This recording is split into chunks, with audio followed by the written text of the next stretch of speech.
Hello friends, Heidi here from Rain Country. God is good all the time. And I'm here for another chamber related video, and it's not because I'm trying to wear you guys out on the chamber thing, but because I get a lot of questions. Now, if you're never heard of the jar sealing vacuum chambers, I'm going to link to the last video I did that was pretty in-depth on how to use it, what it's for, what you can use in it, so on and so forth. And I'll put that in the description box down below, so don't forget to click on either show more right down here below my channel name if you're on a computer, or if you're on a smart device, then right over here on this side you'll see a little gray triangle. There might be a couple, one will probably be for an ad, but you want to click on the right one. It'll open up the description box so you can find any links I'll be putting in there. Today is specifically about the lid. And just so you know, down the road, if you ever need to replace a lid, which I don't think you should have to, but just in case, these are called test plugs, mechanical test plugs. The red one here that we use for the quart size chamber is the 4-inch. The yellow one that we use for the half-gallon chamber is the 6-inch. Anyway, what I want to tackle today, again, this isn't about how to use this thing. You have to go check out the other video for that. It's about the lid itself and how to use it. So first of all, if you're ordering a chamber and you get this in, I probably will have, especially on the quart one, usually this one will keep on a little bit looser because of the size of the box, it fits in better. But usually I'll have it on there just tight enough that it will hold when it's on there. However, sometimes when people get their chamber in, they take this whole wing nut completely off, and then their lid falls apart and they don't know how to get it back together. Well, the truth is you only need to loosen it just enough that you can slip it out of there. You do not have to take the lid completely apart, unless you might have a burr or something stuck in there. It could be a metal burr from the bolt itself, just in the manufacturing, or it could be something that you got stuck in there somehow. Then yes, you may still need to take it apart. And then I want to make sure you see all the different parts. So you've got the wing nut. There's several parts to this. You have this little washer right here, this little gray one or white. You have the top that looks like that. You have this black. This is the part that actually does the sealing. And yes, when you take it apart, it'll be gooey. That's the way it's supposed to be. That's the lubricant that's inside it.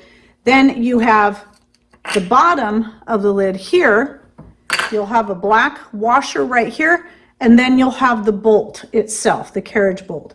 So if you ever need to take this apart to just check for any defects within the bolt, maybe that's why you're having issues, or if anything's lodged in there. Here's the important thing you know, this is the main reason I'm doing this, is that when you go to put this back together, or even if you never took it completely apart, but suddenly you're having a hard time getting it to tighten down, it just only goes so far and doesn't continue tightening, it's most likely because that square hole that you see right there at the very base, there's a square portion at the base of this bolt, which you can't really see very well because of that washer, but hopefully you can see how it's square. That square part needs to fit inside there. You hear that? So if it becomes dislodged and it's sitting off to the side, when you go to put the lid on the chamber, you're only going to be able to get the wing nut so tight, and then it's just going to keep turning.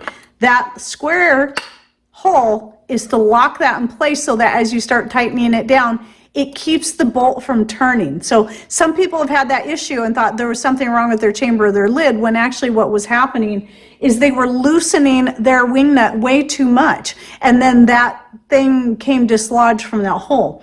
Then, so you see me putting it back together, black washer, carriage bolt, seated into that hole there. Then you got this silicone or rubber ring right here.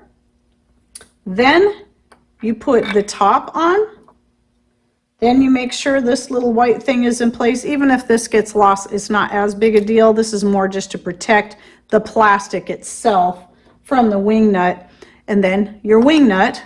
But it's then, once you get the wing nut on there, sometimes getting it started is the most difficult part.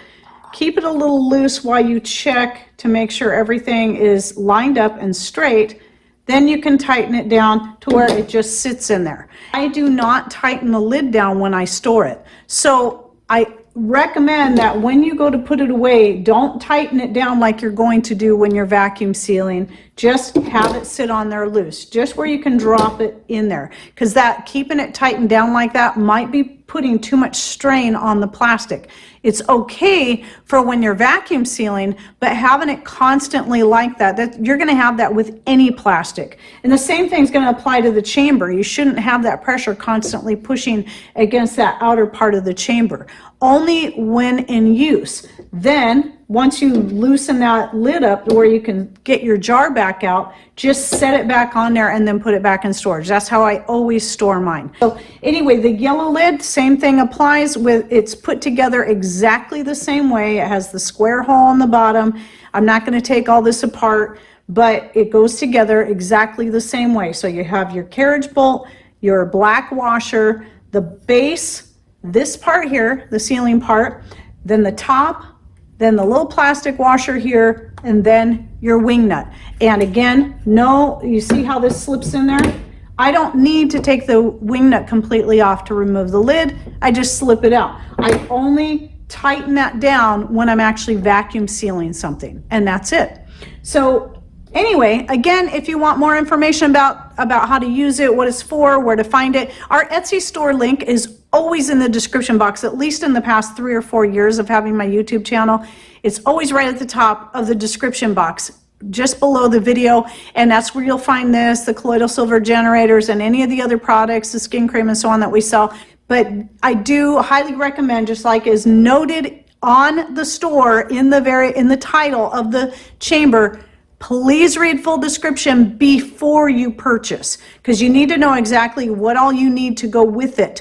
You might not need anything, or you might need to buy some adapter hoses. It's all going to depend on what you plan on using it with, how you plan on using it, and so on. So please make sure you read that full description. And also, if you order the chamber with other things like generators and skin cream and the adapter hoses and seeds, always look inside the chamber to make sure that all your product is there, because we like to pack all this stuff inside the chamber, because not only does it save box space, it also keeps stuff from flopping around loosely in the box, and so it just keeps it nice and neat that way. So don't forget to look inside the chamber. All right, well, I hope you found this video helpful, and it was just out there for those people who needed this information. So if I get another person whose lid came apart because they took the wing nut all the way off, they have some instructions to show them how to put it back together. Okay, well, thanks for watching. Take care, and God bless.